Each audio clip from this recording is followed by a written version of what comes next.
Alright guys, Smith City here for Smith City Product Reviews. Sorry about the little pixelated bullshit in the background there.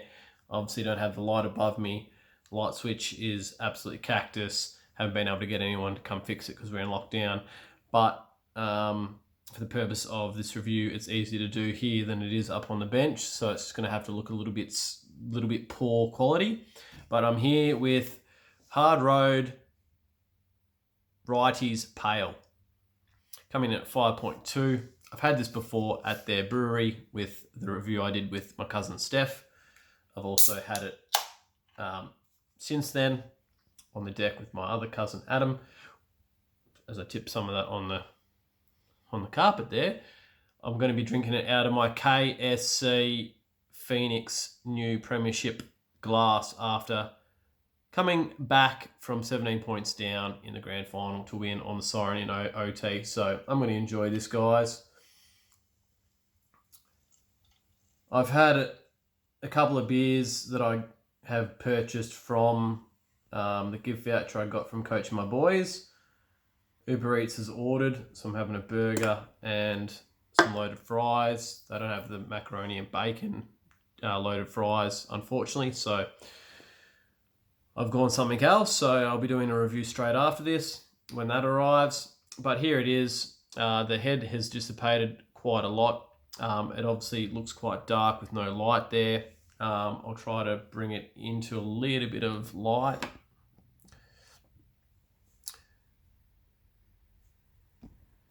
So I'll have a bit of a sniff, guys.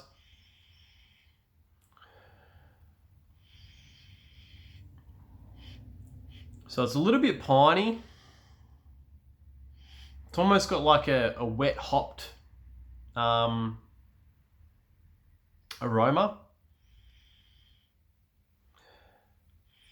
It smells really good, guys, so I'm going to dive in.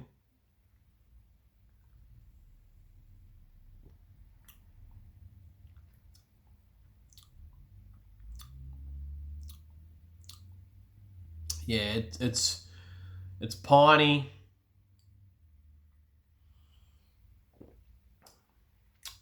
It's got a little bit of a caramel vibe to it, almost like a roasted malt a little bit.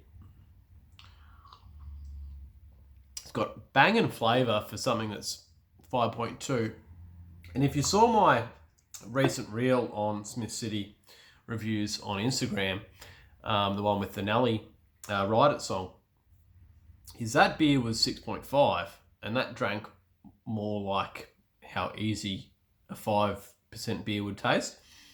And this is kind of tasting a little bit more above 6.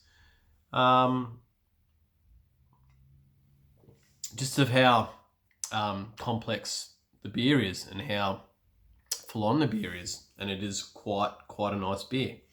So there it is, guys. I do love their packaging, like I've said in other videos, where they've just got two-tone with different style writing with the white and the road up the middle. Let's try to read this in the dark. A full-bodied yet simple malt profile allows the hops to stand center stage in this American-style pale ale. Columbus, Centennial, New Zealand, Chinook, and Simcoe, along with our estate-grown Cascade. Burps. Centennial and Victoria hops from Yellingbo hops makes this bold pale ale one to savour. So have a look at them, guys. They're in Bayswater, certified independent, 1.5 standard drinks. Love this. Love it.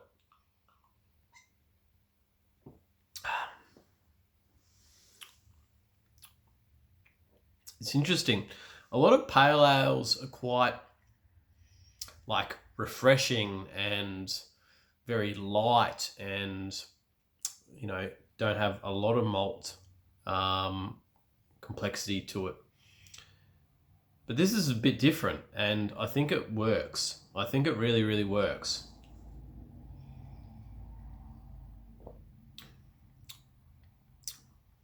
The malt as well as a little bit of pininess and a little bit of citrus, sort of almost gives it like a spicy, like gingery taste on the back end.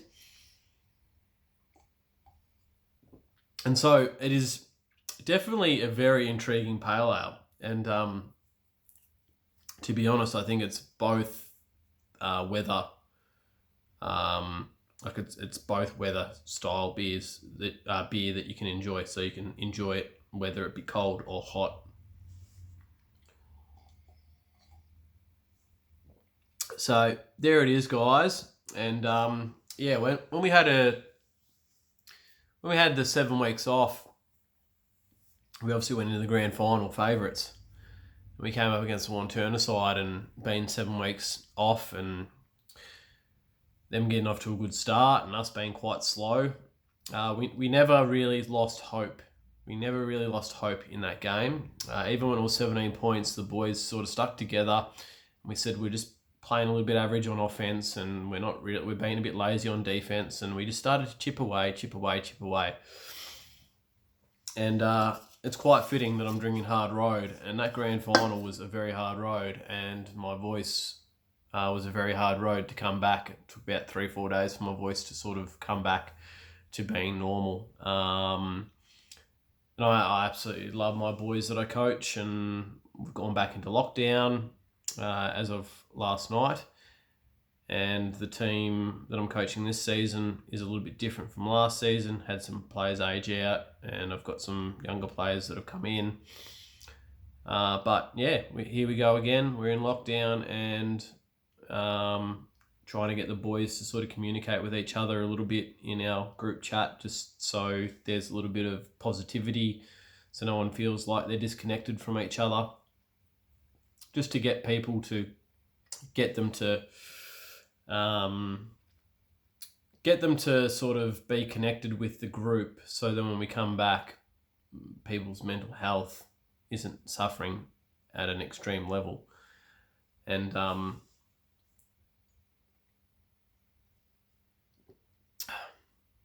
there's so many factors in that grand final. And I know it's sort of like starting to turn away from the beer review to my grand final, but I'm happy to chat here. So we got down by 17. Heath had 4 steals. Jet made some really tough plays. We started to press really heavily, and it wasn't like a structured press. It was just let's just put full court pressure on them, and they started to make mistakes. They started to lift their tempo, where their tempo was quite slow before that, and they were getting lots of backdoor reads, and they were getting lots of offensive rebounds with ball watching and laziness on defense. And we just started to chip away.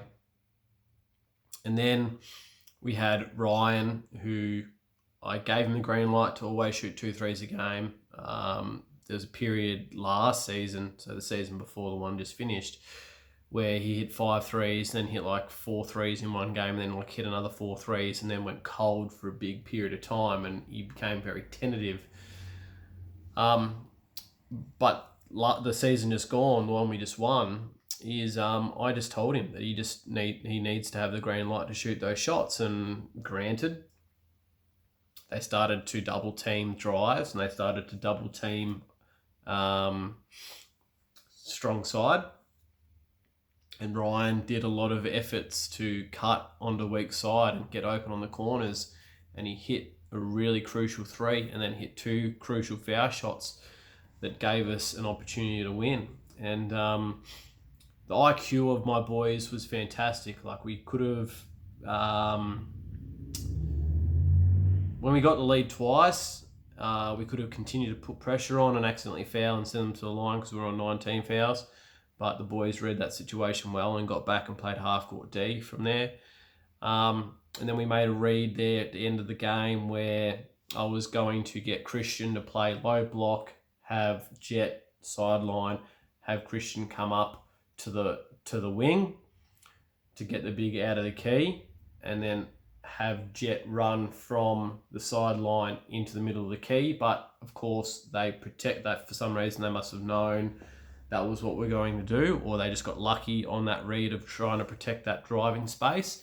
So then the ball got to Christian and he had to back down, and he flicked it over his head. And if anyone who's watched the vision, and I know there's some Montana people that think they got robbed, if you watch the full live that I recorded, there was 1.1 seconds to go on the clock when the ball was actually in the ring.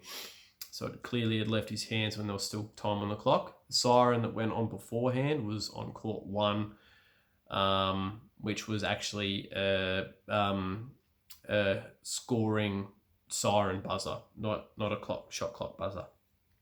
So, because yeah, I know there's a couple of players from their team that posted some stuff and thought they got hard done by. And honestly, if I had actually thought that, I would have just gone. And I know the referees wouldn't have allowed it because it's domestic and it's not professional, and they probably would have said no, we're just sticking by our word.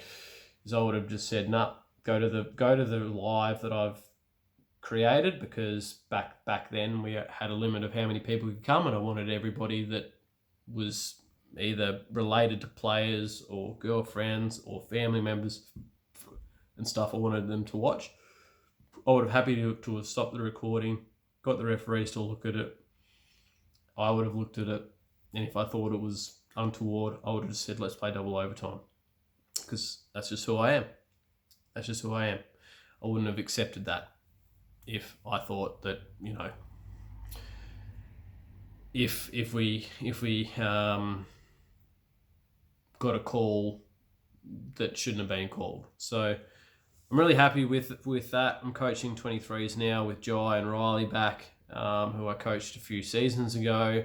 We had a really good win against Rangers, and so I'm looking forward to when that comes back, whenever that is. Hopefully this lockdown doesn't go for longer than 5 days.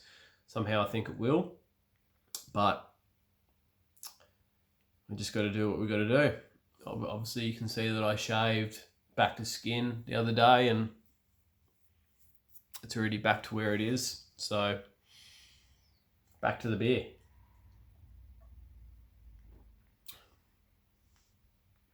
Drinkability. Look, it's a beer that I don't think you can drink 6 of. So, like, if you go out and buy a 6-pack to just sit down and drink 6, I don't think it's one where you can go and drink 6 of.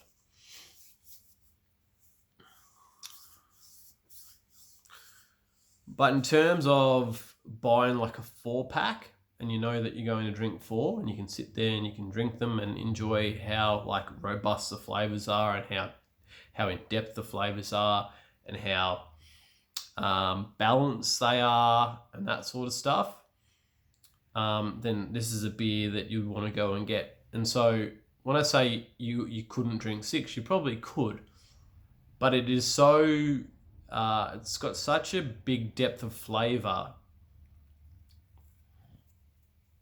that I think if you try to drink 6 in one sitting, it would get, I wouldn't say get overwhelming, because I don't think that's the right word, but I think it would, I don't want to say boring. No, that's not the right word. What word do I want to use?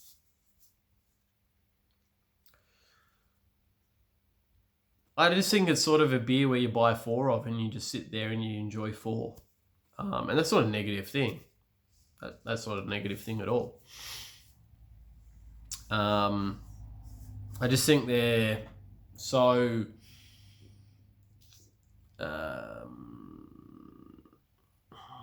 what's the word I'm wanting to look for? It's such a complex style of pale ale that I don't think you could sit there and drink 6 of. But someone else might, and that's where this review is irrelevant or invalid, because it's just my opinion.